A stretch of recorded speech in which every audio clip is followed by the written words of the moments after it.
Alin? Buyak-buyak ng matang Pinapaalis niya ako sa malaki. bata eh. Hindi sinususunod.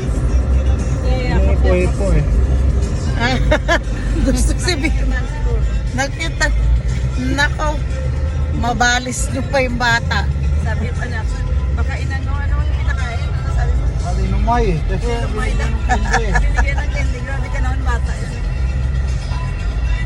Ay, nakalive ka ba? Hindi. Hindi ako pwede mag-live sa labas. Wala akong ano.